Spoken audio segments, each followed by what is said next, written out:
Thank you for using Global Tail Link. Hello, hello. Hey, what's happening? Oh man, it's my man Ricky Black. How you been, Ricky Black?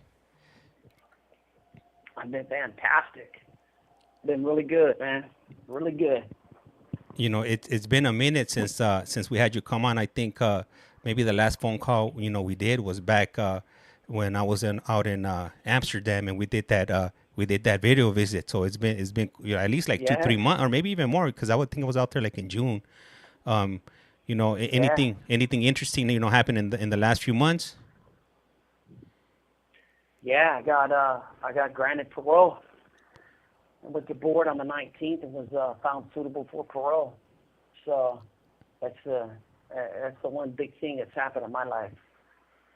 Man, that's huge right there. That you got found suitable, and that's one of the reasons that I wanted you to bring it. I wanted to bring you on, because I know a lot of family members that might be listening to to these phone calls that we make, that have loved ones that have had lengthy prison sentences, and they might think that their family members never come home, but we're here to show them that it is otherwise. It could be done, as long as you're putting that effort forward, and you got your clean time without any issues. It's 5 years, right? For them to find you suitable. But yeah, they typically look at you. They use a 5-year period, but for some, uh, they want a little bit more who have a more extensive criminal history, like somebody like myself. But yeah, they look for at least 5. Let me ask you. So I know you went to This the call and your telephone number will be monitored and recorded. you went to the parole board. I'm not sure if it was like a year or two back, and you were found not suitable, and pretty much you've been on the same path for the last since the last board hearing. What do you think was the difference between last time and this time that they found you suitable?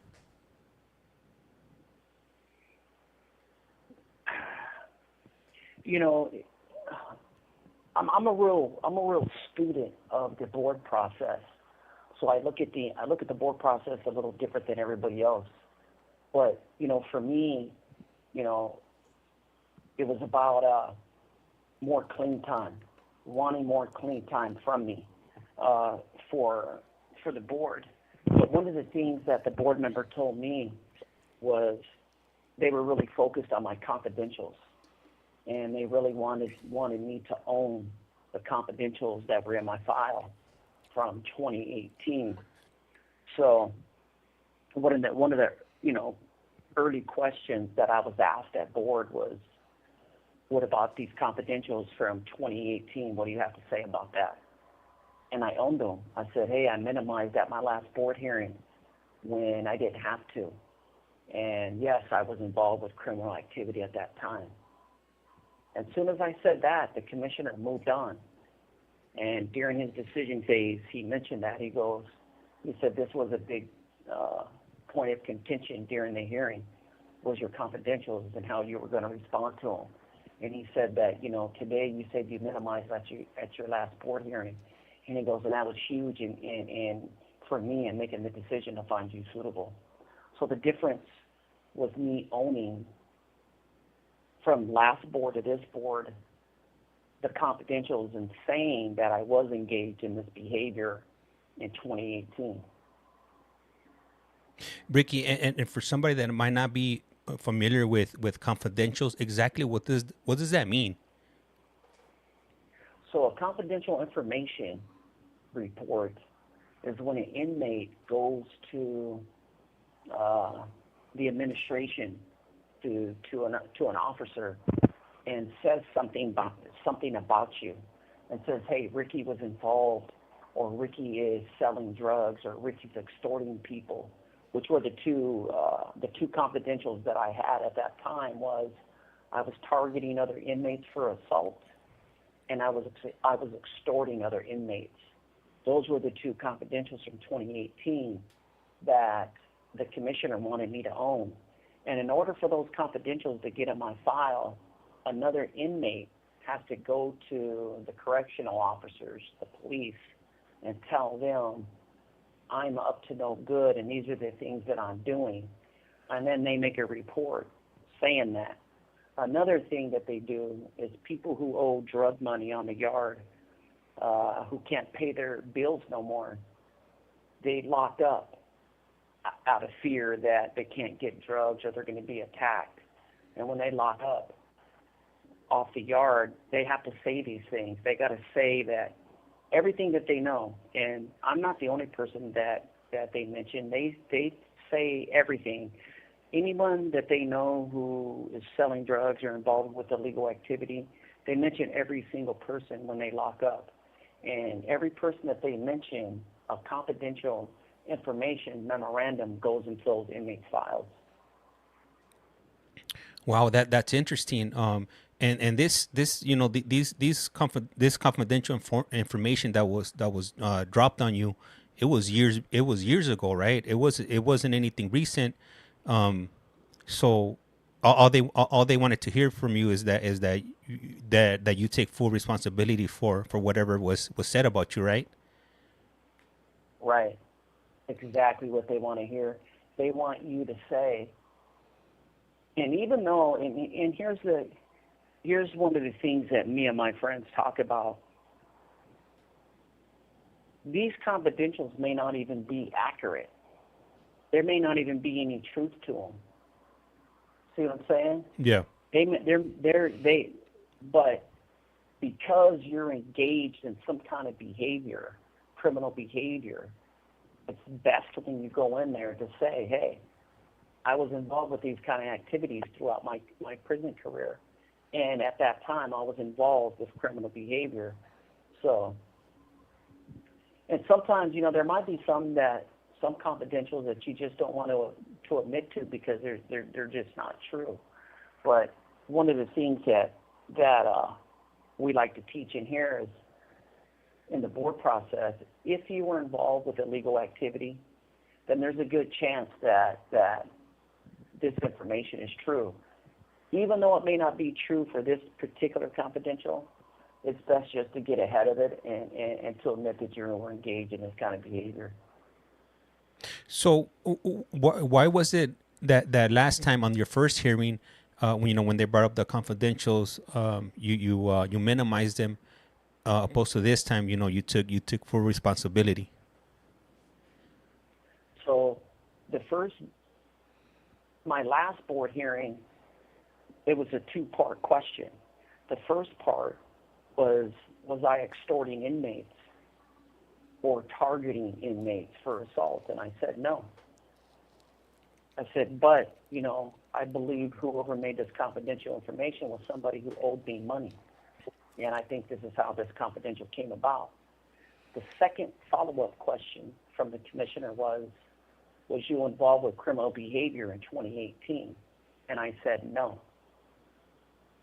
So even though I'm admitting to some degree that I was involved in some kind of criminal behavior at some point, I didn't admit that I was involved in it in 2018. So the difference This call and your telephone number will be monitored and recorded. is I admitted to both, that I was targeting inmates, that I was extorting inmates, and that I was involved with criminal activity in 2018. Yeah, man, that's definitely that's really good information right there and good insight.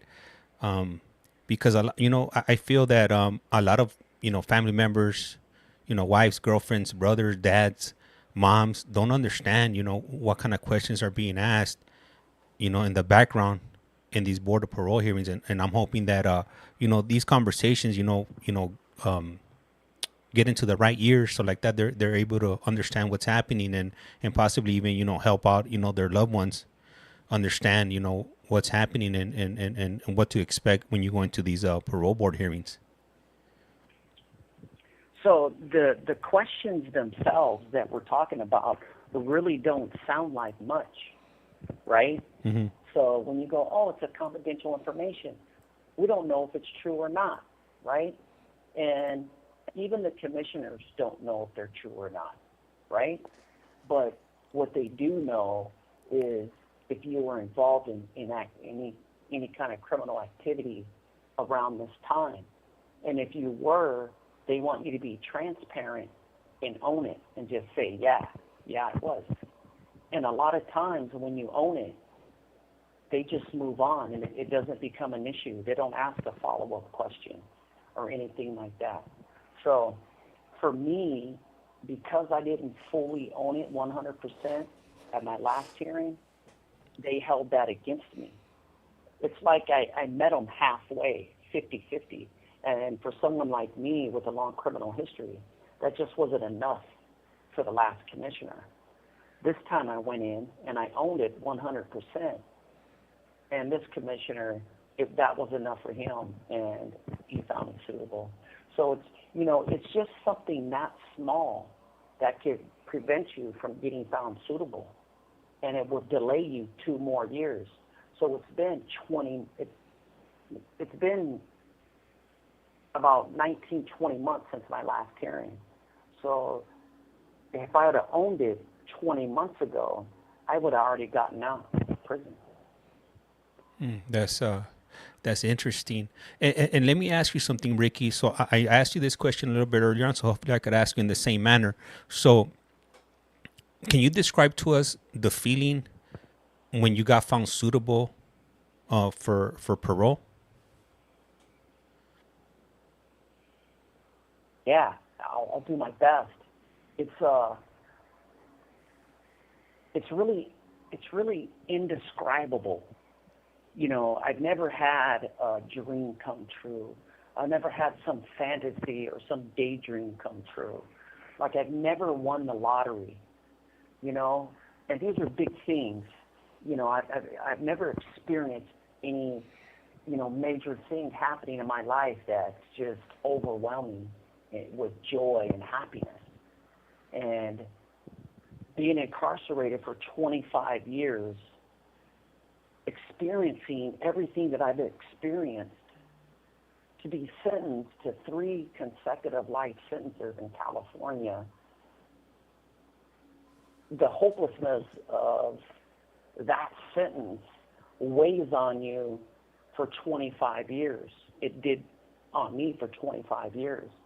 And to have that commissioner find me suitable for parole 2 weeks ago was just mind-blowing. It was overwhelming. Like, I was so full of emotion that it was hard for me to breathe. My eyes got wet. Like, it was hard for me to focus. But at the same time, I had this sense of happiness and relief. Like this great weight was taken off my shoulders. And then all of those little daydreams that I've had for 25 years became my reality, and 2 simple words. And it's you know, I kept repeating back to myself what the commissioner told me. He finds me suitable.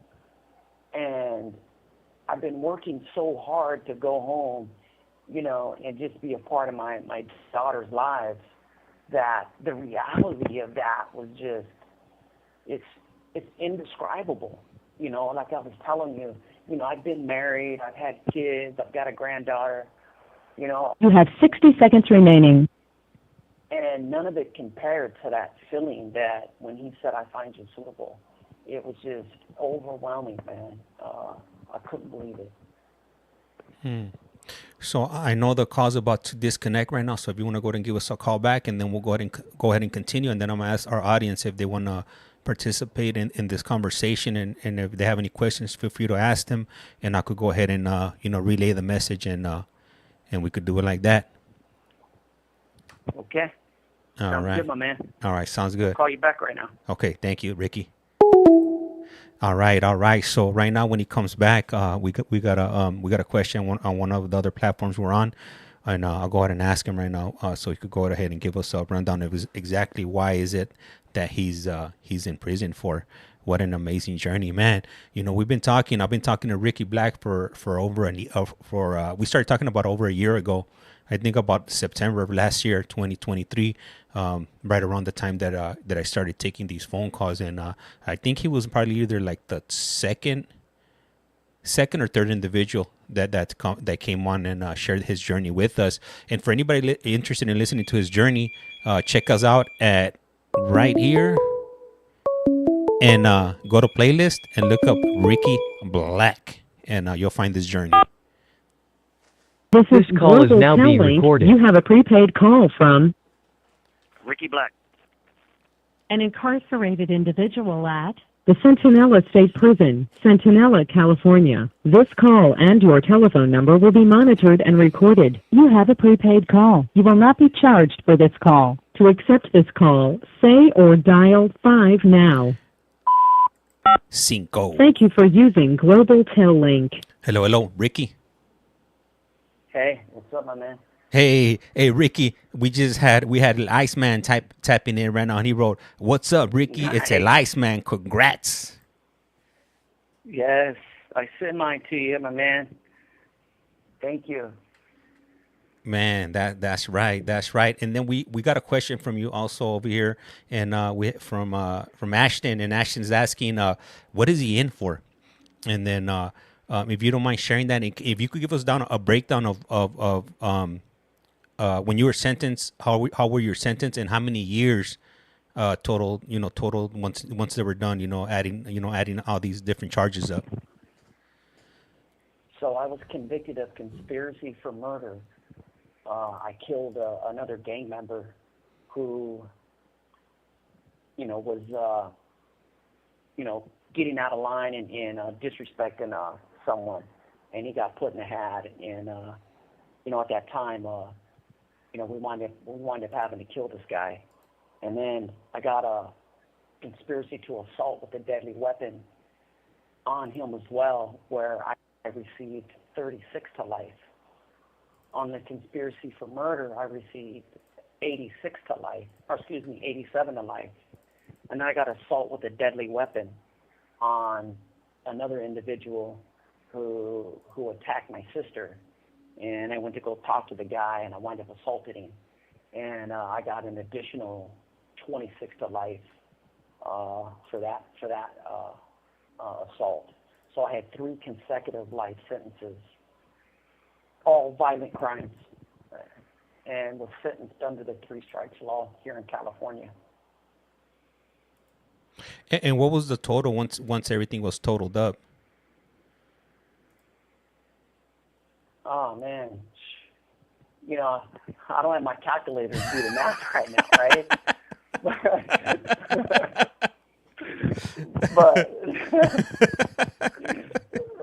Right? I'm serious.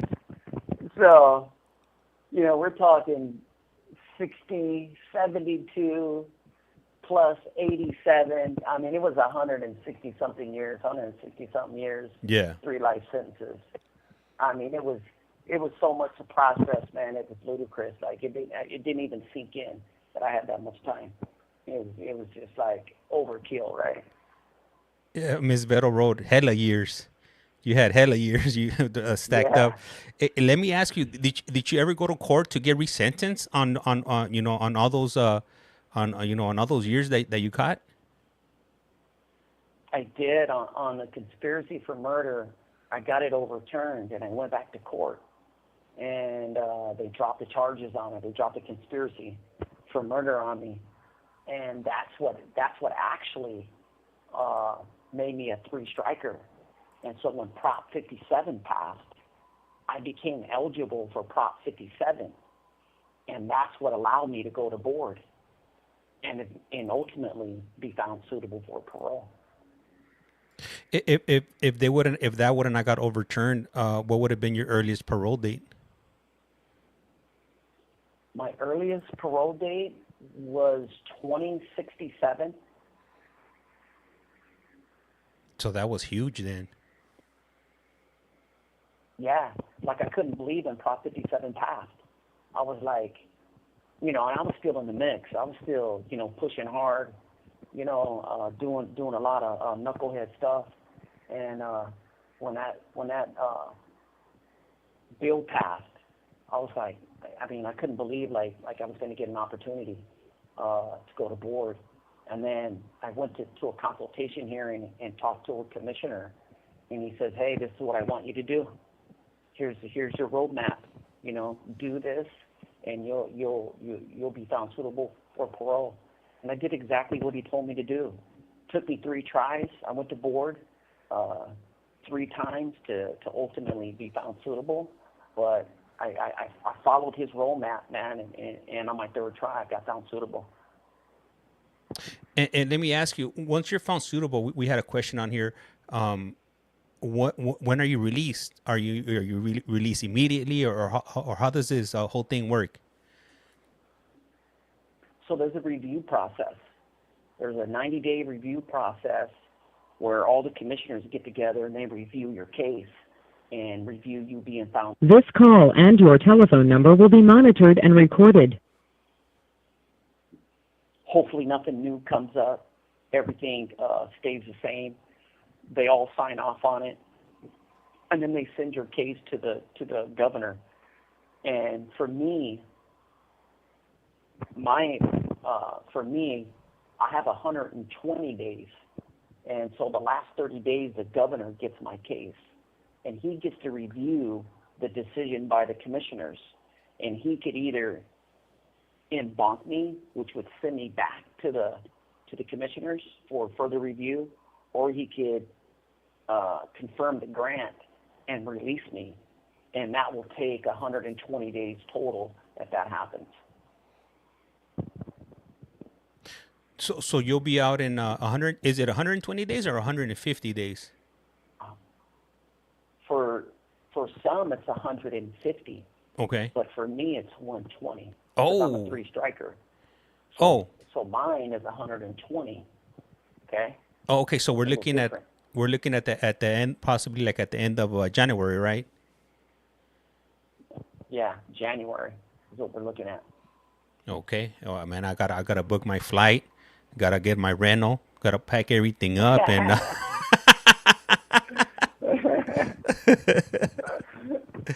Yeah. So that's what I'm thinking. Yeah. Hawaii, here we come. All right. Hey, somewhere we gotta go somewhere, Ricky. We gotta go. We gotta go explore the world. From being being behind that screen and going on a vacation with me, a virtual vacation, to actually being able to go out somewhere. So man, hell, I'm looking forward to it, and man, I'm already envisioning it now. I got my one man crew over here. Got my cameras, system, the sound system, and this one we're gonna do it. We're gonna do it live, Ricky. So we're gonna bring the TT users and so they could see you getting off that van, and hopefully it'll be Torres. The last 2 times I've been up there, it's been him. So hopefully we see him, and man, I know he from what Jeremiah was telling me, he looks forward to being in front of the camera. So we'll give him that shine. Oh yeah. Yep. Yes. Yes. Yeah. So let me ask you something. I can't wait, man. Man, I can't wait either, man. I think I'm not gonna be able to sleep for the next 105 days. Yeah. I'm gonna be tossing and turning, excited. I'm gonna tell my wife right now, hey, in February or late January, I'm gonna be down in Imperial County, and we're gonna go meet up with my man County. Ricky. Yep. Yes. All right. Yeah, I can't wait, man. I sleep fine. I'm sleeping fine right now. I'll tell you that. Yeah. You know what? It's probably it'll probably hit you, when you're down to like your last few days, and that's probably when time's gonna start slowing down for you. But hopefully, in the next few months, it flies by, and I want it to be over with already, so I could be out there. Me too. All right. You know what? I didn't know. I didn't know that you were a 3-striker. Yeah. Okay, or maybe I did know. I just didn't remember. But I know I was talking to Jesse last week on Saturday, Jesse and David, and they had mentioned to me that it's a lot harder for three strikers to come home This call and your telephone number will be monitored and recorded. than somebody that has a life Yeah. sentence. And why is that? Do you know? Because a three striker is a career criminal. He's been given multiple opportunities to change his life, and he hasn't. He's reoffended. Whereas a lot of these guys come in as youth offenders, and this is the first time they've committed a crime. See? Yeah, I So see. the judgment is different, you know? So prior to this prison sentence, how many times had you been to prison prior? Oh, a couple of times. A couple of times. I was convicted for 2 additional felonies. And, I came through the system in 1990 when, they were locking you up and throwing away the key. And in the 90s, if you did anything wrong on parole, they would snatch you up on these parole suites and lock you up. And I know a lot of listeners that anyone that's listening that remembers the 90s, man, they would do these parole suites all over California and just snatch us up and lock us up for all kinds of stuff, which is unbelievable. They don't do that now, but in the 90s, man, it was hard to stay out of prison. Hey, Ricky, you're absolutely right. Because I remember, man, because I'm from LA, and I remember, crash unit, Rampart, Tuesdays and Thursday, crash unit night. So you had to be on your toes or stay indoors because they were going to be rolling 4 deep in a car, and they were ready, bust some heads and start violating some people or even setting them up if they felt necessary. Yeah, it was tough, man. I gotta say, man, I'm glad that process has changed. But so it's not my first time. But you know what? Now I think now they make it a lot easier now. Because people are putting their business out on social media. When they're all doing certain things. All the police need to do is hang around their computer, jump on social media, and they could keep tabs on people. And it's like shooting fish in a barrel. Hey, no more driving around in the cars 4 deep, huh? Nah, no need for that. People are dropping their location, saying what they're doing, recording themselves, and all of that. So they make it a lot easier. Yeah. There's no doubt about it, man. Let me ask you something, Ricky. So you know what the feeling is when you get found guilty and ultimately sentenced to multiple life sentences, and now the feeling of what it feels like to be found suitable for parole. How can you compare them or contrast between the two different feelings, of possibly feeling hopelessness when you get found guilty and they pretty much throw away the key, now where they're actually opening up the door and giving you a second opportunity at continuing with your life? When I got sentenced, I was still I was 30 years old. I was still, full of myself, big ego. I was still a gang member. I was still living that life, getting all the time I got. I glamorized it. I'm just another guy that got a life sentence in California prison. I'm going back on the tier with the fellas. It's no big deal. So, the amount of time I got, the fact that I was convicted of 3 life sentences really didn't impact me, like on a personal level. Like, it didn't weigh on me until at the time, I was married, until I ever talked to my wife at that time. And, that's when the reality of it would set in. But aside from that, it never really hit me to where I broke down and cried or I got down on myself. of course, over the 25 years, there was a lot of, dark times that You have 60 seconds remaining. life sentence. But I got to tell you, I never felt like I was going to stay in prison for the rest of my life. Like, I just couldn't believe that. Like, I was never going to get out again. Like, it never set in, but, there were the dark days. But 25 years later, being found suitable, you really don't realize all the weight that you're really under until it's taken off of you. And it's like, I could breathe again.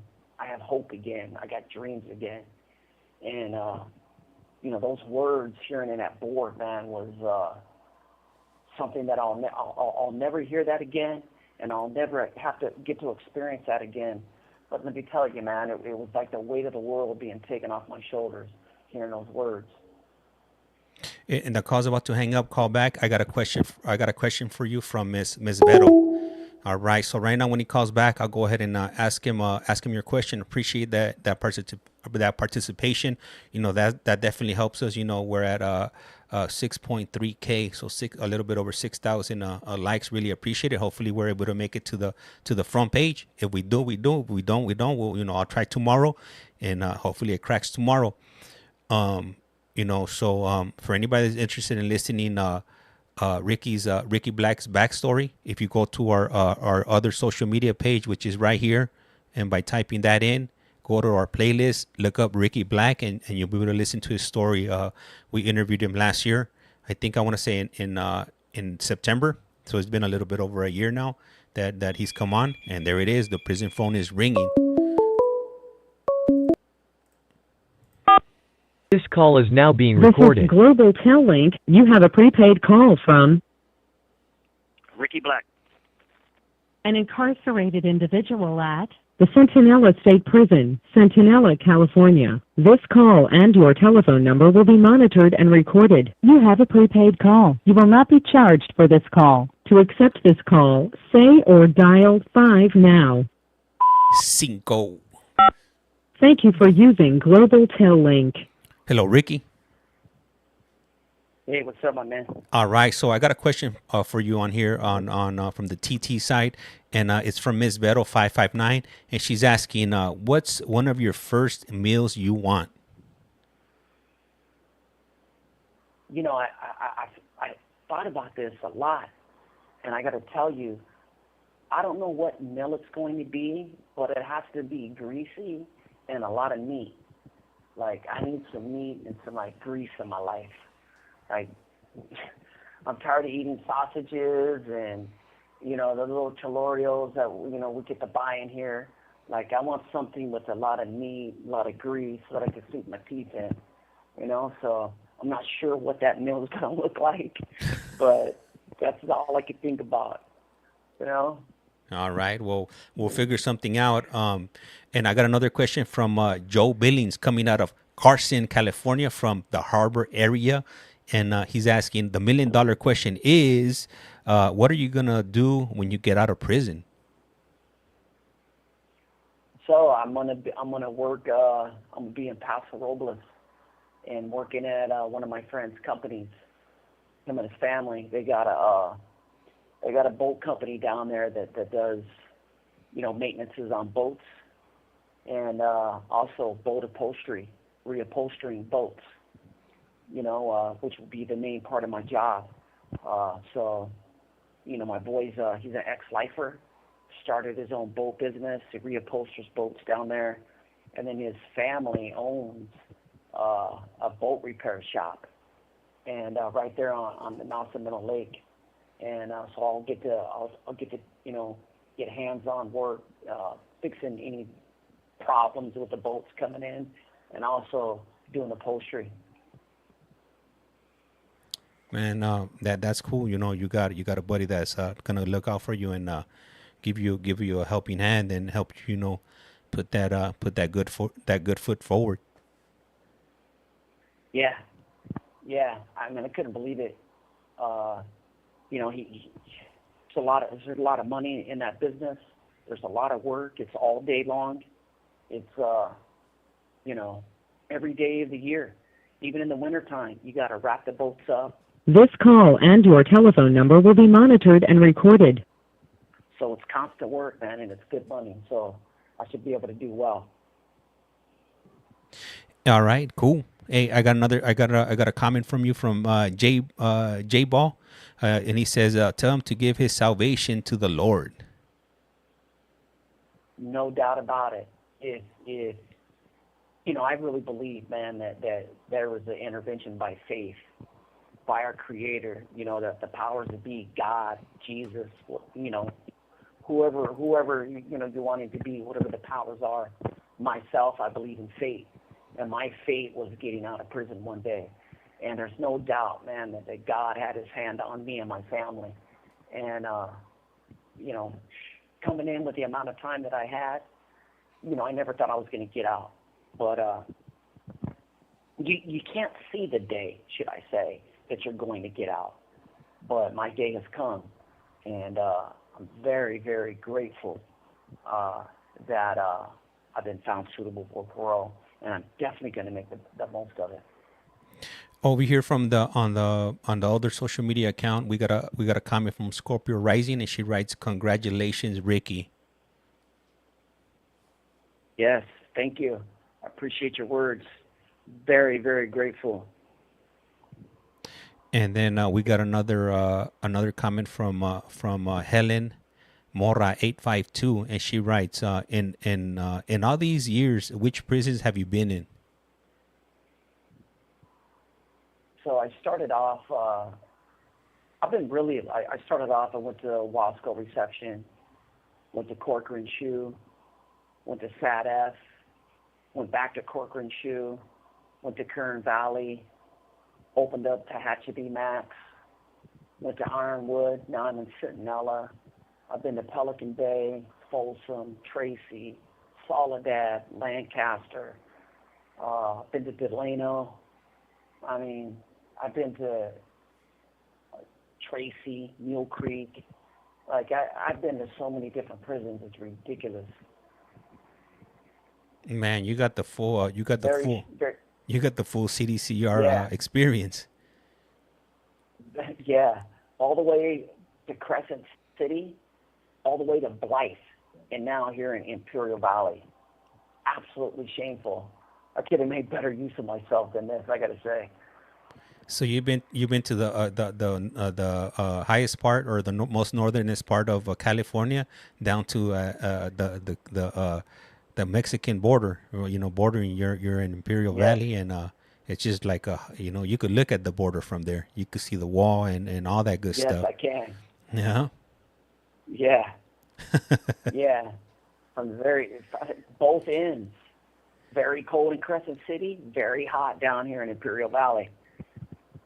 Yeah. Oh, yeah. You know what? That's right. Yeah. My buddy that was up there, he told me that yeah, you definitely needed to have thermals and some warm clothing, or not, you definitely were going to be suffering up there.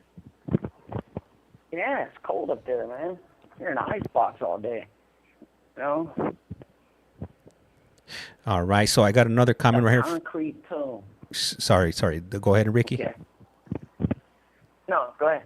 So I got another comment here from J Balls, and he writes, and plug himself into church. God is good. Yes. Yeah, I'm not you know, I got a lot of friends that are in the church, and there's no doubt that I'll step foot in the church when I get out, being around them.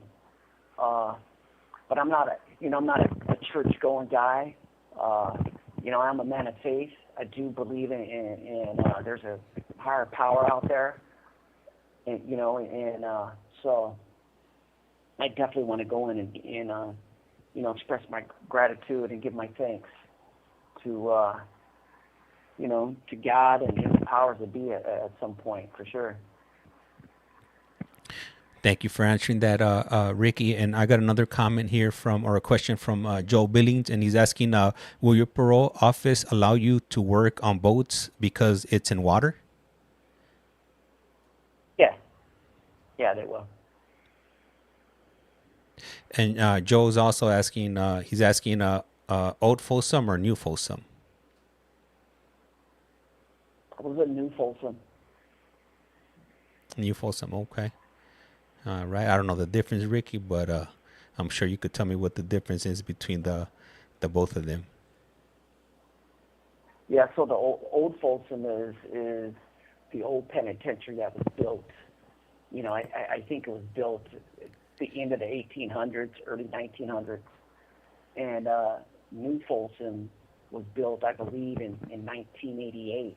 And it's one of these new style of prisons to where they're already pre-made and they get sent in. All the walls and everything are made, and they're just pre-slabs, and right. Yeah. And cops have all the controls, all the buttons. So because it's right next door to Old Folsom. It's called New Folsom. Okay, so Old Folsom, I think, Old Folsom is referred to Dracula's house, huh? Dracula's house, or La Casa de Dracula. Yeah. Okay. I believe so. Yeah. All right. So I got another comment on here from Anna_rank420, and she writes, "Congratulations, Ricky. I believe in you. I know you're going to succeed in everything you do when you get out." Thank you. There's no doubt after 25 years I'm going to be successful. Like, I can't wait to get out and make money and take care of myself and enjoy my time with my two daughters. Like I said, I can't be more grateful, for this opportunity, man. And to be with my family, my two daughters, it's going to be great. Man, I'm sure they're excited. You're excited. Everybody. I'm even excited. So, I'm looking forward to, when you come home and we could do some follow-up, interviews with you and seeing, where you're at and what you're currently doing. Yes. Yeah, I can't wait. I can't wait to give you some progress reports. Right. Yeah. And right. That's mandatory. Yeah. We're gonna have to get a phone in your hand so you're able to keep in touch and yes. Do some video visits or shit, man. We're gonna have to get you on social media, so like that. It's gonna happen. Yeah, absolutely, Yeah. and I'm gonna help you as much as you can. Yes. I'm gonna need all the help. Yeah. Hey, opening whatever assistance you need when it comes to technology, I'll help you as much as I can. Awesome. So I got another comment from Anna Marie Bolds, and she writes, "There's nothing like freedom." I agree. I can't wait to experience it. I really, I want to shut my... This call and your telephone number will be monitored and recorded. I want to open up my own door when I want to. I want to get in the car and go down to the store and buy the things that I want to buy, eat what I want to eat. I want to take care of myself. I think one of the big things, man, is, people taking care of you, over all these years. I can't wait to get out and take care of myself and start a life, that I want to live. So it's about time, right? Because you came into the system when there was no hope. You had that L and that's what it was. I know. This is unbelievable. I got to tell you. It's like you got like the Willy Wonka's golden ticket.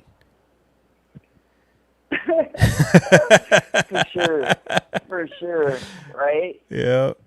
For sure, my man. Yeah. I've experienced, so much failure in my life, that to get this opportunity to it's a big victory, but also it's a validation of my own change.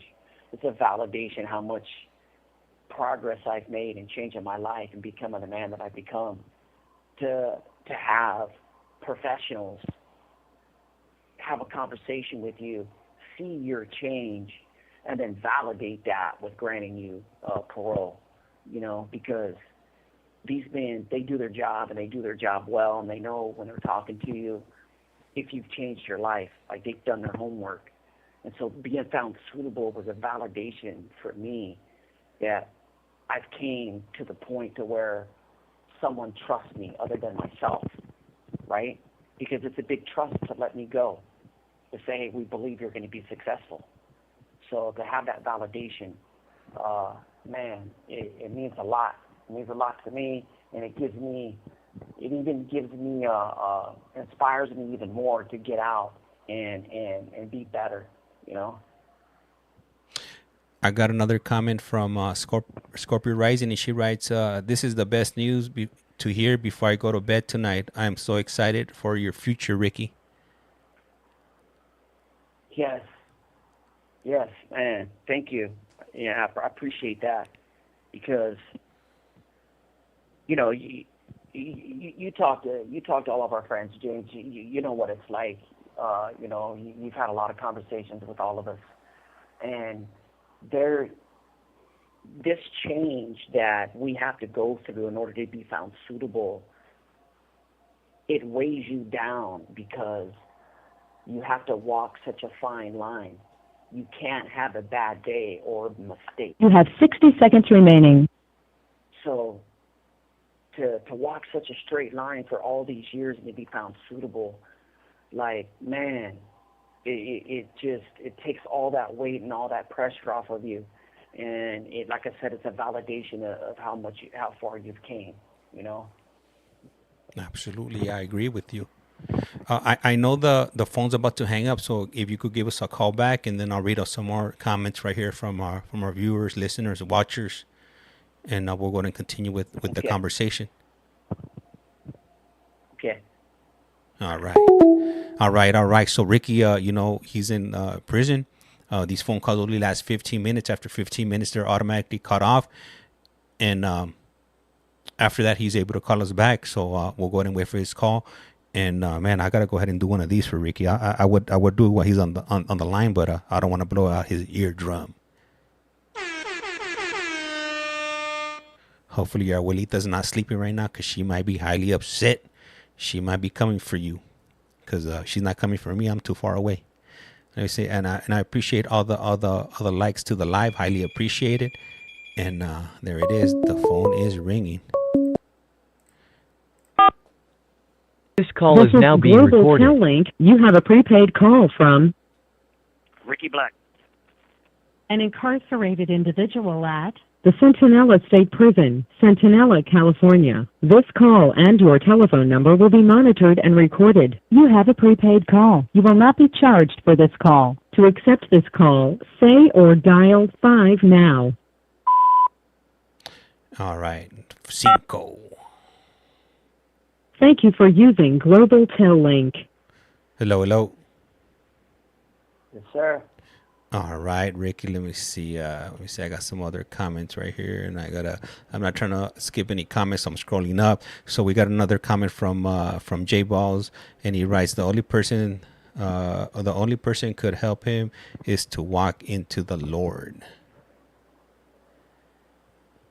Yes, that's exactly what my daughter tells me. Yeah. It must be a sign from the universe. She always tells me. Yeah, she always tells me to give, you know, all the glory to God. You know, she's a big Christian, and you know, she always tells me she wants me to, you know, talk more about God and my faith. And you know, she's right. You know, it's only, you know, like I told you, man. You know, someone has put their hands on me and blessed me, and you know, I'm very grateful for that. Thank you for sharing that with us, Ricky. My wife just walked in, and she's been hounding me for months to put a family portrait right here in my room. So she just walked in and she put it in front of my computer. So. Okay. Divine intervention. There it is. Okay. Yeah. All right, so I got another comment from Miss Vero 559, and she writes, "So much has changed. Take it one day at a time. Stay focused. It can be overwhelming." It is. It's very overwhelming. A lot of my friends, I'm in the lifer community, so, all my friends are ex-lifers, and one of the things that I hear a lot that they tell me is, all the surprises that they get, the little things that they have so much gratitude for. Like life is, there's so much life out there that even, these little things come out of nowhere that you're grateful for. And everyone, all of my friends, initially getting out and like going into like a big store, something like that is like a little bit overwhelming. But the overriding theme that I've gotten from everybody is, how easy it is to make it because of hard work and where we come from. I wake up 4 o'clock every morning, clean my room. I work out 5-6 days out of the week. I go to work every day. I go to group. Like, I'm a hard worker. And all of my friends are hard workers too. And all of them have good jobs right now. And, they're making it. And they're so grateful. And, there are challenging things out there. But just having that gratitude of being able to work and take care of yourself and experience freedom and to be with your family and experience that, there's so much more to be happy and grateful for that. I'm sure being overwhelmed is going to be a small part of it, but I'm going to be super excited just for the new experiences. All right, Ricky, and I got another comment I'm gonna read off to you from social media. And Felicia writes, "Tell him he got this, and tell him to keep his head up." Yeah, you got to stay positive, right? Even in these last 120 days, even though that I got found suitable, now that it's been 2 weeks, I still feel like I'm in prison. Like I told you, I still go to sleep. I still wake up at 4. I sleep well. I still go to work. I'm still in here. And, I'm still experiencing this incarceration. And, you do have to keep your head up. You do have to stay positive, and you do have to stay focused every single day, because one slip up, I'm not exactly out of prison yet, but if I mess up one time, my day could be taken from me that quick.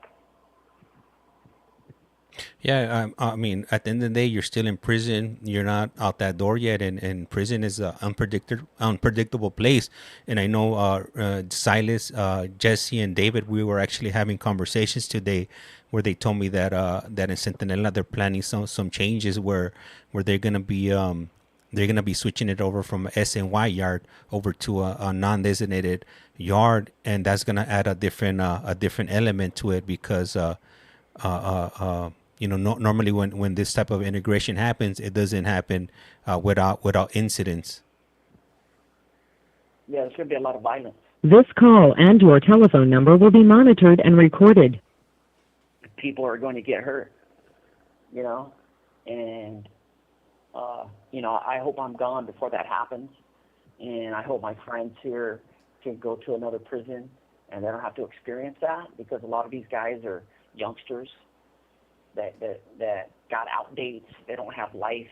They don't understand, being locked up for 25, 30 years and possibly getting out someday. Like, they can't even fathom something like that. So it is, man. Prison is so, you can't predict it. And I'm not there yet. And, I know, one of our friends, Joe, who got out. Yeah. He didn't get to, really be happy until those last 3 days, till he knew he was leaving. And I think it was that night when we all said goodbye to him. I think he told Jesse, man, now finally I feel like I'm going home. And that's how I feel right now, like I'm still in prison. I probably want to get to experience that joy until the last day or two. I can tell you this because I was there when Joe walked out of jumped off that van, and I could tell you firsthand that it's definitely very emotional, being there, being able to witness that, and from the individual coming home, I can't even imagine the rush of feelings and overwhelming feelings of coming home and being able to make your own decisions for once, after a few decades of having your life being dictated for you. Yeah, me and Jesse work together in small engines, and I find myself telling him, all the time, like, I don't feel any different now. Like, I felt different that day I got found suitable, but right now I feel the same. I feel the same, like I'm still in prison, and I've been here for 25 years, and we talked about Joe and what he experienced, and it wasn't a reality until he walked out, and that's just a reality because we're always waiting for that other shoe to fall. Boom, like, it's just a joke, right? So, yeah, very unpredictable prisons. The system is, like, I got to tell you. Yeah, I can't even say I could imagine because I've never been to prison, Ricky. So I haven't been in a situation like that. But I'm pretty sure you'll be all right. And you made it this far, and you're at the finish line right now. You just gotta cross now. Hey, God willing. Yeah. God willing. Okay. Hey, I got another comment right here from Make Money 22379, and he writes, I'm sorry I did 5 years and heard every story as soon as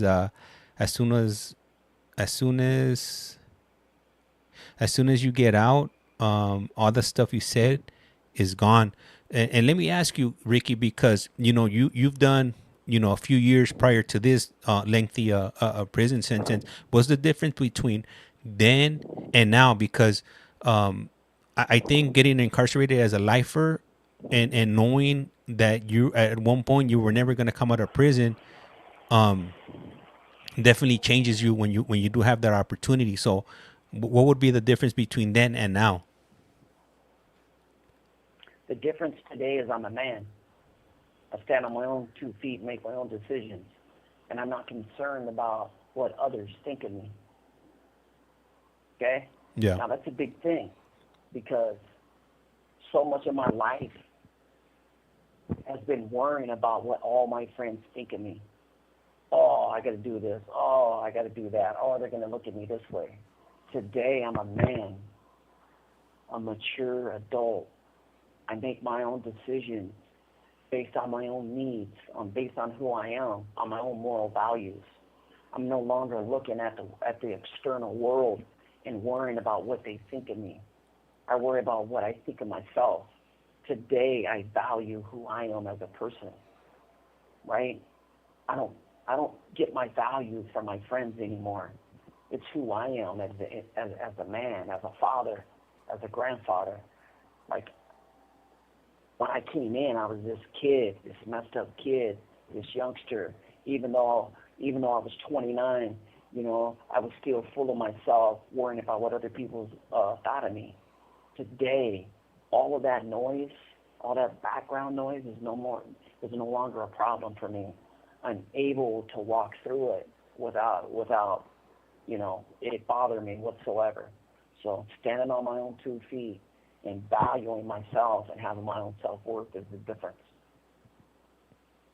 And to add this note, normally individuals that are life that come out from a life sentence, they have only a 1% chance of reoffending. They have the lowest recidivism numbers, right, Ricky? Yeah. So our recidivism rate is real low. It's less than 1%, 1% or lower. And the reason that is because there's a lifer community waiting on us. There's transitional housing that's sex. This call and your telephone number will be monitored and recorded.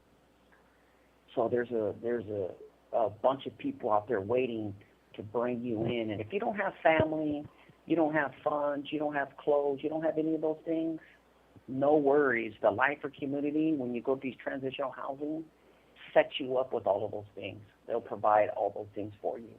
So that's one of the reasons why we're able to be successful. And then they got career paths for you. And then the DOR, which is the Department of Rehabilitation, they finance any career move that you're going to make for yourself. Any tools that you need, they finance that. If you need a car for work because your job, requires you to have a car, they'll help finance that. And you don't have to pay it back. So there's a great community out there that sets us up for success. And another thing is too that for lifers that come out, if they violate, their sentence is reinstated. It's not like they go back in for 90 days, 6 months, or whatever time. They would have to start the whole process all over again. So that could easily set them back years. Yeah, you'll go back to board. You have to go back to board. And, whatever your crime is, you'll be sentenced to it. We have a comment from Happy. Is it Happy? No, hold on. From let me see. Oh, let me see right here. I can't even see that far, Ricky. My eyes are getting bad. Gotta get some glasses. We got we have a comment from Raz, and he writes, "Yup, it's all. Let me see. I gotta move the screen here. It's all paid for. Take advantage of all of that." Yes. As soon as I step out of here, I'm going to start saving money as soon as I can, right? So, yeah, you definitely got to take advantage of those opportunities. And we're about to be getting hit with that notification in about 15 seconds or so. Do you still have some more phone calls in you, Ricky? Oh, you want me to call back? Yeah, because this one's about to be coming up to. Yeah. Okay, perfect. All right, I'll call you back right now. All You right. have 60 seconds remaining. Thank you. There she is. All right. Yes. All right, I'll call you back right now. All right, perfect. Hey, happy go lucky. Hey, gracias, un chingo de gracias for that gift badge. And you know what I really appreciate? Un chingo de gracias, chingators. Man, you guys are definitely incredible. Man, I was just thinking about it. You guys have tapped the screen 17,000 times. Man, my fingers would have been they wouldn't have been on the gas already, unless you have one of those little clicker things that I see pop up on the TikTok shop. But yeah, hey, highly appreciated. Appreciate you guys listening in. And if you haven't done so, check out our other social media account. Go here, go to playlist, and check out Ricky's life journey. Let me pick up this call here. This call is now being This recorded. is Global Tel Link. You have a prepaid call from Ricky Black. an incarcerated individual at the Centinela State Prison, Centinela, California. This call and your telephone number will be monitored and recorded. You have a prepaid call. You will not be charged for this call. To accept this call, say or dial 5 now. Cinco. Thank you for using Global Tel Link. Hello, Ricky. Yes. What's up, man? Let me ask you. So, Ms. Vero, a little while ago, she wanted to know what's the difference between, or what's the contrast between getting denied a parole board. How did you feel at that moment, to once you got found suitable?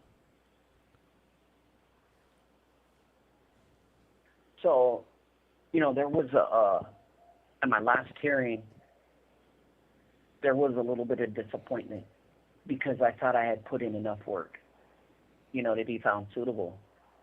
But that disappointment was short-lived because I was so grateful for the opportunity to go before the board and, be considered for parole. I was just grateful for the opportunity. So the little disappointment of being denied, you know, really didn't hit me as hard as it hit other guys. And in fact, one of my friends told me, he says, man, he goes, you got over that disappointment pretty quick. He goes, you didn't even make it about you. You know, you're just pushing forward. And, you know, I told him, man, I said, you know, I took somebody's life. That person's not going home ever again. And for me to be considered for parole, like, I'm just so grateful for that opportunity. And yes, waiting, you know, these last 20 months to go back before the board, you know, and I tell Jesse, I tell Silas, I tell them all the time, man, because, you know, we get down on ourselves in here and we start thinking things and, you know, we'll say stuff. And, you know, we always have to remind each other, man, that to be grateful for the opportunity. Just be grateful for that opportunity. Because, you know, the people that we hurt, they don't get to go home. Their families don't get to rejoice in their loved one coming home. So if you get an opportunity to go to board, just be grateful that you're getting that opportunity.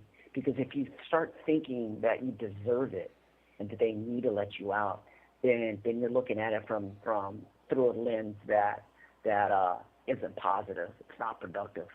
You know, you got to be grateful, you know, for your opportunities in life, especially opportunities to be found suitable for parole, especially here in California. You know, Ricky, I think you're the first person that actually said that about, you know, the you know, unfortunately the individual, the person that lost their life, you know, they don't have a second chance. That's it. You know, it's game over for them. And a lot of the time, so with when Joe came home, a lot of people were putting that in the comments, you know, like, hey, what about the victim? You know, they don't have a second chance. You know, it's not fair. So I'm glad you mentioned that you do realize that you know, there's somebody that's not coming home. You know, whether they were a father, a husband, or a dad, or a son, brother. You know, taking that life, it definitely had a ripple effect on a community, a family, and also yourself and your family, because, you know, you've been put on a long time out. Well, you know why Joe wore that shirt, and I think you may have brought it, that angel shirt, right? Yep. Yeah, so, that is correct. You know, he done that for, right? Yeah. He done that for a reason, and we all know what that was about. Mm-hmm. You know, I won't be the spoiler. You know, I'm sure you still talk to him and stuff, but Mm-hmm. you know, he done that for a reason. And you know, I tell, you know, I'm a little ahead of this board stuff than Jesse and Silas. So anything that I learn, and my perspective on it is a little different than theirs because I'm a little further into it. But I always remind them, and if I learn something or I see something from a different angle, and likewise with those guys, we share it with each other. And that's why when we get down on ourselves, I always try to be the voice of reason and say, hey, man, we just need to be grateful for these opportunities. You know, because, yeah, we all want to get out and we all want to be with our family. And we've come so far. But let's not forget about our victims. Let's not forget about our surviving victims, their family, their loved ones, their kids. You know, they're seeing us get out because they're being notified, hey, this guy's getting out. And they're thinking, man, my brother's not coming home. My son's not coming home. My husband's not coming home. You know, why is this guy getting an opportunity? Why is he getting a second chance? And so we got to keep those things in mind, man, and we just got to be really grateful for the things that we get, like being found suitable. You know, it's very important. Yeah, you know what, and yeah, to touch on Joe's situation. Yeah, you're right. He did wear that shirt, and some people in the messages actually caught that. A lot of people didn't, but maybe they'll go back and play back that video, and it'll hit them like a ton of bricks. The message and the reasoning behind him, wearing that shirt and that hat. And that was something you guys spoke about before. Yep. He got out, before he was on camera. he had already thought about that. You had already thought about that. You guys talked about that moment, and he didn't want to lose that opportunity, you know, of wearing that shirt for his victims. So, you know, that's something that we all try to be mindful of. You know, this is almost like a selfish situation, us changing our life and getting out and, you know, wanting to get out and you know, have an impact on our communities and be there for the lifers. But we don't forget about our victims. We don't forget about them, and we wish there was more that we can do. But, you know, truth be told, man, all we have is our actions and changing our lives and making sure that we never reoffend ever again. That's right, Ricky. That is right. I got a comment here. It's funny from Happy Go Lucky, and she writes count time 8:30. Is do they count you guys at? No. Happy Go Lucky. It's not count time. They're going to come by about. This call and your telephone number will be monitored and recorded. At what time do they count you guys, Ricky? So they'll come by about 9:20, 9:30. Oh, okay. And then first watch will come in and count at 10 o'clock. Okay. Maybe they do it different at CIW. Happy Go Lucky. She actually did some time in California Institute for Women, I believe, if I'm saying that right. So maybe they count them, you know, at 8:30 over there. No, we're still out at yard at 8:30 at night.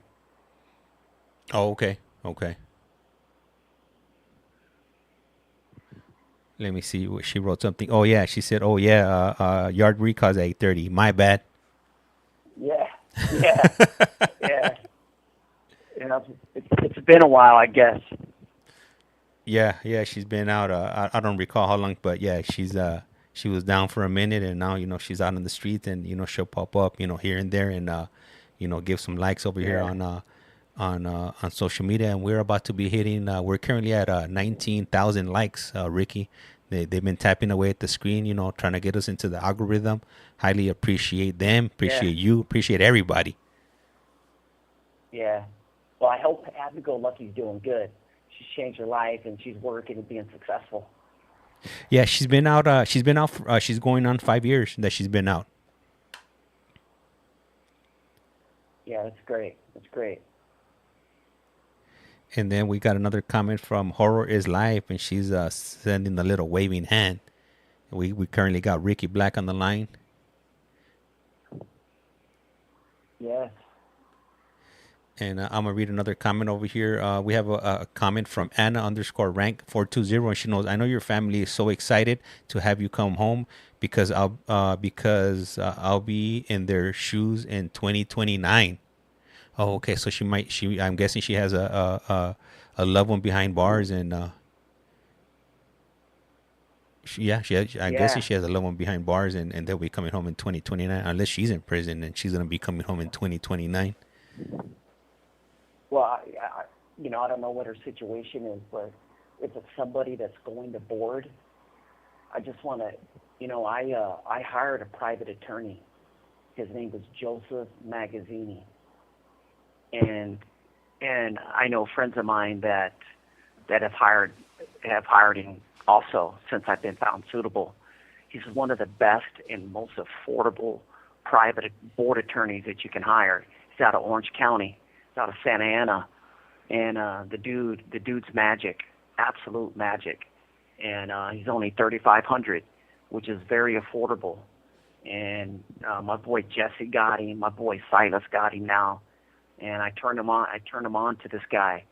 So if your loved one's going to board, get him a private attorney. Call Joseph Magazzini out of Santa Ana. This dude's magic. He's gotten all of my friends out of prison, every single one of them. And I hired him because he got them out. So, don't let your loved one's fate be in the hands of a board attorney or a court-appointed attorney. Go hire somebody that you can afford, and $3,500 is pretty fair for a board attorney. And then you said that was last name was Magazzini. What was his first name? Magazzini, Joseph. Joseph Magazzini. Magazzini. Okay. Yes. Yeah. Hire him. You know, when your loved one gets in that board window, the dude is absolute magic. And right when I got found suitable and I had a private moment with him to talk to him, those were my exact words to him. I said, man, you're magic. Because he is. He's absolute magic. And what kind of tips can you share with anybody that's about to be going in front of the board, that you feel that would make a big impact on them, you know, being found suitable opposed to getting denied?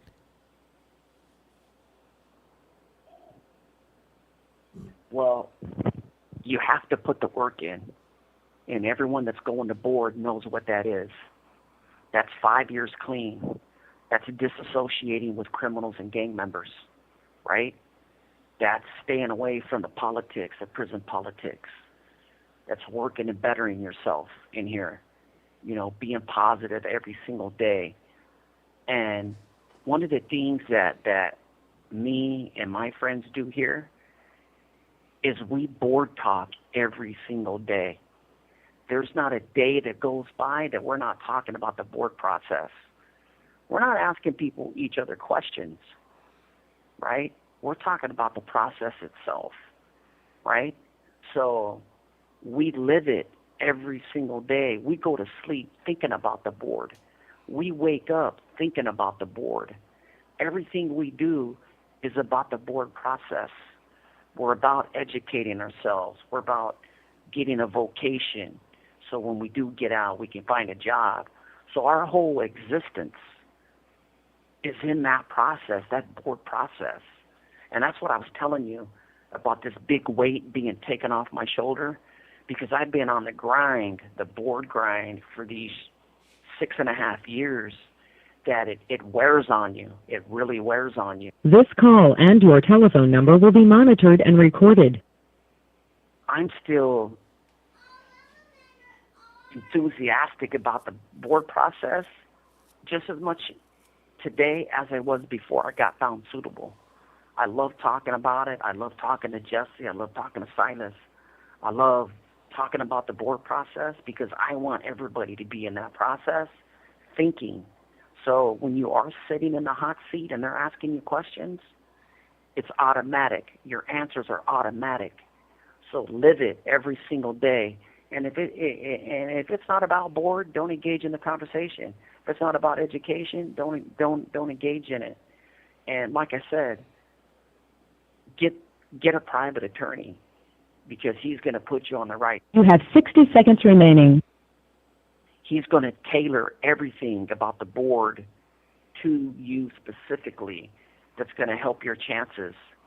And the attorney that I hired had a 75% success rate of getting his clients out. That's pretty high. Yeah, that is. That's pretty impressive right there. So I know we're about to get we're about to be disconnected. If you could give us a call back, if you don't have nothing going on, I'm not sure how much longer you could be on here with us, but you know, whatever time you're available, highly appreciate it. Okay, I'll call you back, my man. All right. All right, for sure, my man Ricky Black. All right. Yes. All right. Hey, LastChanceHomie, I see you in here, man. You're definitely in for the long run. Highly appreciate it. Appreciate everybody in here. Joe Billings, Happy Go Lucky, Miss Vero 559. Let me see who else do we got in here. Let me see how many comments or how many Mullet Man. We got Anna _rank 420 Scorpio Rising. Let me see. I'm going up. Anna Marie Bodes, highly appreciate it. And man, we just hit 20,000 taps on the screen. Be careful, don't break your screens, because I will not be held liable. But highly appreciate it.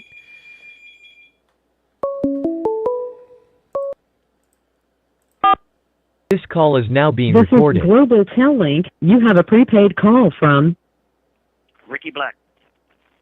an incarcerated individual at the Centinela State Prison, Centinela, California. This call and your telephone number will be monitored and recorded. You have a prepaid call. You will not be charged for this call. To accept this call, say or dial 5 now.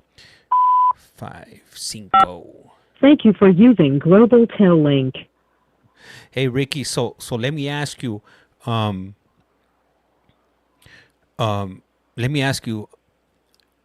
what are some things that don't seem like they're a big deal, that could trip you up and get you denied? I know some of them are restitution, avoiding paying your restitution. So having somebody like a family member put money on somebody else's books, that'll get you denied.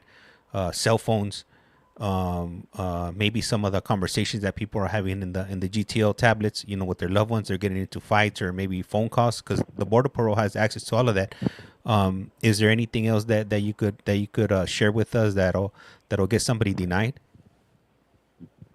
So we recently had a guy give a dirty test, and he's currently on the MAP program, and it's they give Suboxone to drug addicts in here.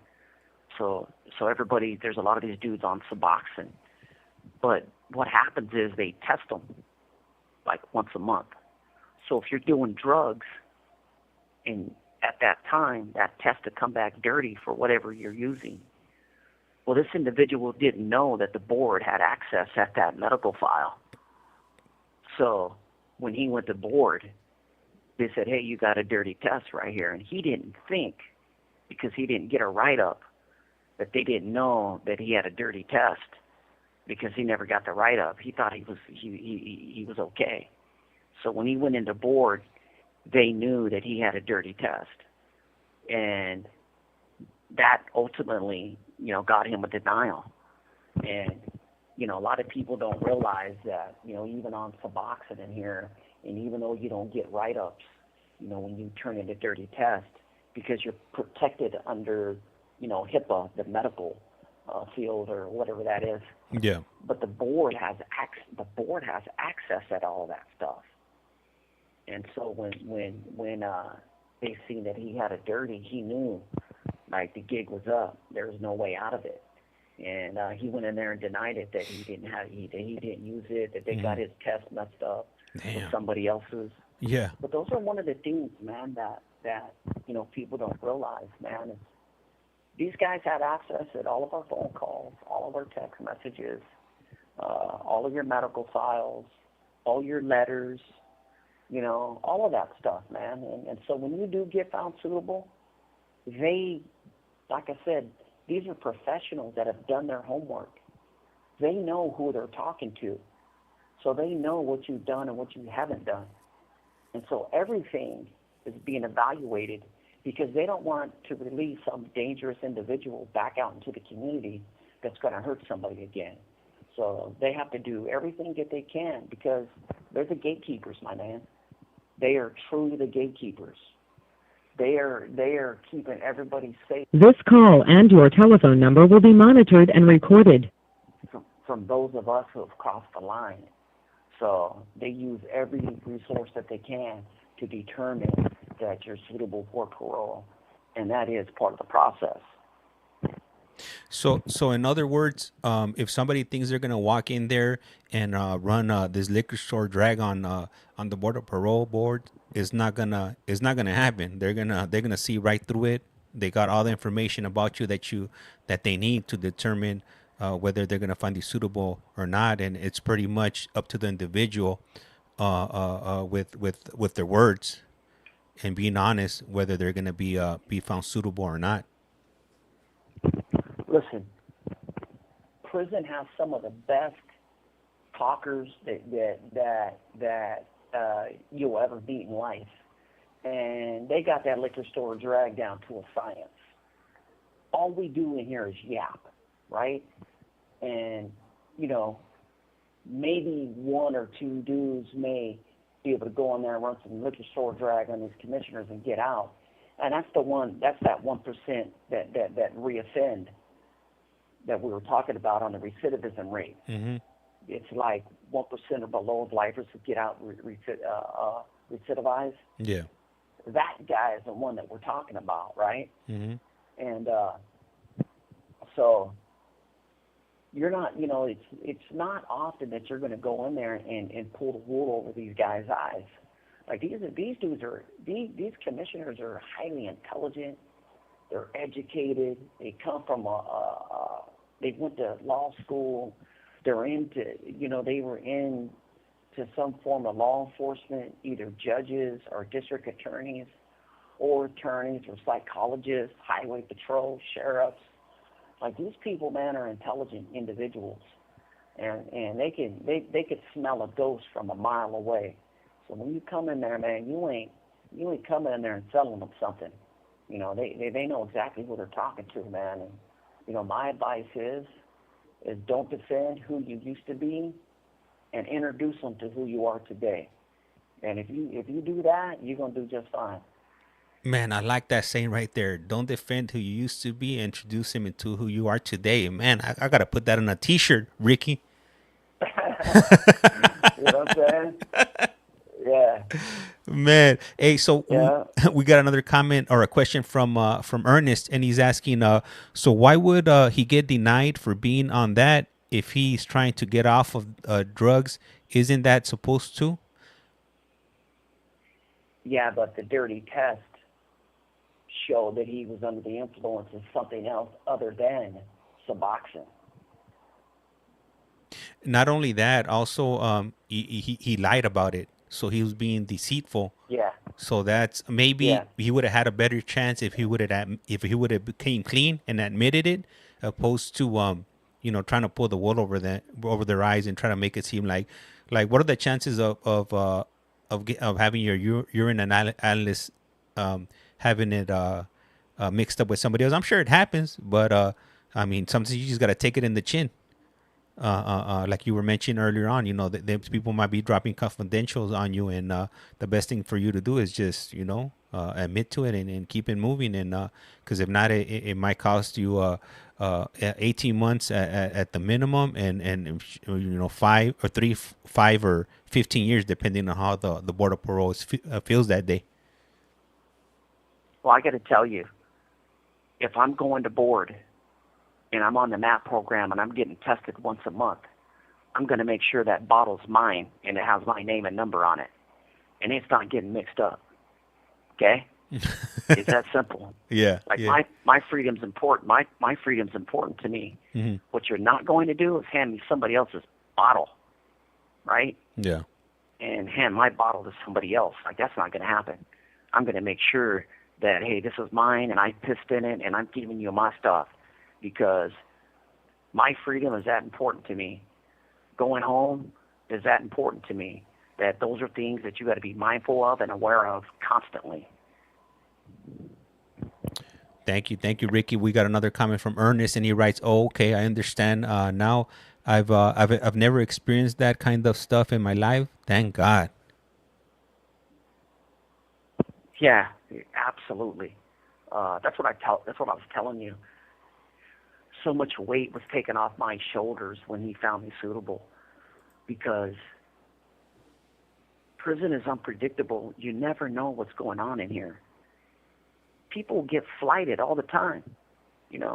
All kinds of funny stuff happens in here. These dudes are we got the Spice Girls running around this yard. Listen, let me tell you, these people are walking around like zombies. You never know what the hell's going to happen, right? I stay away from those people. I'm going to tell you that now. There's a bunch of kids in here on Spice, and we call them the Spice Girls. And they walk around, man, when they go home, they're going home a straight mess to their family. And I feel sorry for their family when these kids get out. They're coming here smoking a Spice, because they're an absolute train wreck. And I look at them and I think, man, that's somebody's son right there. That's somebody's son they're gonna get out and go home to their family a complete mess. And it's sad. It's absolutely sad. Yeah, but yeah, you know what? But these individuals that are partaking in that are they short timers, or are they also are the lifers? Yeah, Some lifers, short timers. No, short timers. they're short timers. Short timers.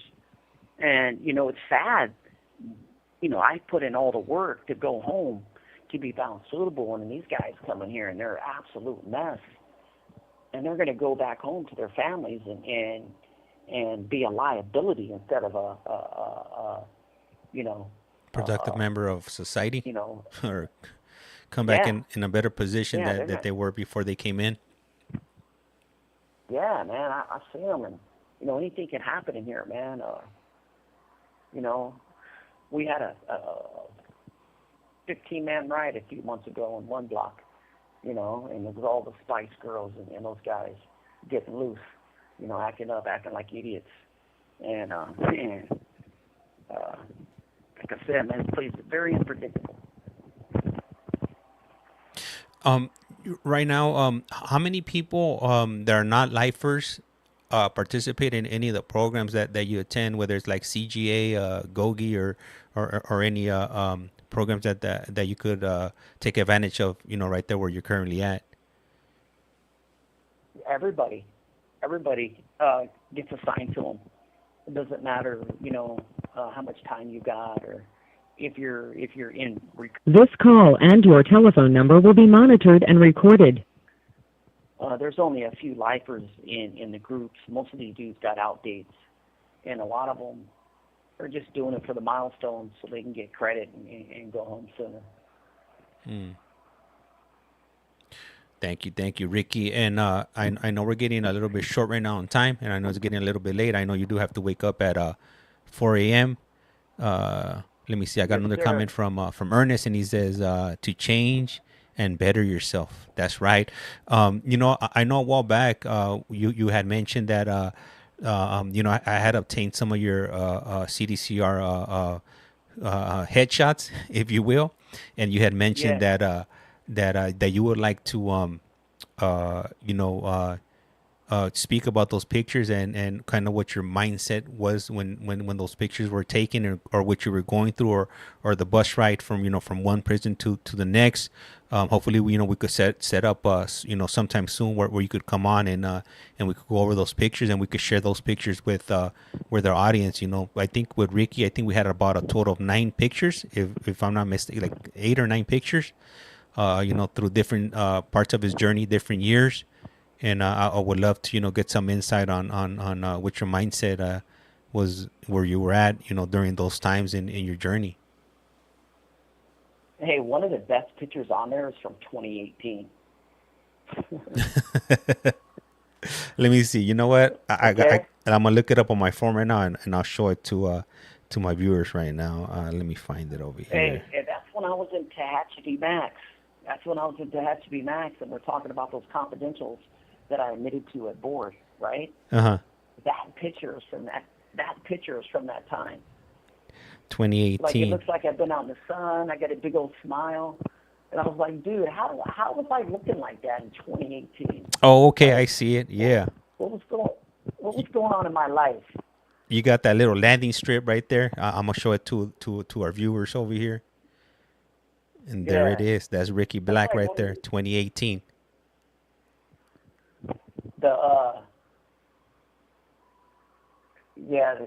I was telling you, man, there's a different mindset with each one of those pictures. There's a 2013 picture on there. I got a yellow jumpsuit on. That's coming out of Corcoran Shoe. Those are Corcoran Shoe pictures. And you can see the serious look on my face. Yeah, I got that one. That's the one I got on the screen on YouTube right there. You look like you were ready for some action right there. Listen, that's what the shoot. You have 60 seconds remaining. You can see those two pictures, the contrast between them. Mm-hmm. But that's what I was telling you, the mindset with each picture. Like, I know exactly what I was thinking and where I was at that time. But yeah, we got to do that. We got to do that one time, James. For sure. For sure, Ricky. Hey, I want to go ahead and thank you and thank all of our viewers, listeners, and watchers. And like I said around here, life's like a candle. Once you blow it out, it's lights out. And with that, me and Ricky are out. buenas noches, and you guys have a good one. We'll be back at 6 a.m. with parole board hearings. Don't forget to set the clock, and we'll go ahead and catch you guys back tomorrow. Hey, thank you, man. Thanks to all your viewers, and you guys all have a good night, including yourself and your family, James. Hey, thank you. Likewise, Ricky. All right, my man. Bye-bye. All right, for sure. Have a good one. All right. That was my man right there, Ricky Black, calling in from Centinela State Prison. We were on for about an hour and 30 minutes. We definitely had a good run, and man, I'm exhausted today. I definitely I did some OT on social media today. This is bananas. I need to go get a job. Oh snap! I already got a job. Anyhow, hey, Ms. Vero, highly appreciated. Good night. Buenas noches. Ms. Vero 559. Ernest, let me go ahead and give everybody a shout out before I sign off. Joe Billings coming out from Carson City Harbor area. Happy go lucky. Gracias, un chingo de gracias. Who else do we got? We got Mullet Man. We got Horror is Life. And over here on the other side, we got Anna Rank 420. We got Miss Scorpion. And for those of you who are not aware, maybe you guys missed it. We do have another social media account right there. You see that little red logo with that white triangle. And if you type this in right here, you'll find their account. And like I said, we'll be back early in the morning. I'm gonna go ahead and start off with those parole board hearings. I believe we got tomorrow. We got Connecticut. I'm not sure we have Iowa, but for sure we got Connecticut and Vermont and possibly Utah. So definitely be looking for those alerts. Make sure you got them set up. And let me go down to the bottom of to make sure I don't miss any comments. We got Olivia coming in from Riverside, California. That's right. And let me go ahead and give you one of these. That's right. Perfect. All right. So I'm going to go ahead and cut the stream. You guys have a good one. And that's it. I won't be back for the rest of the day. All right. You guys have a good one.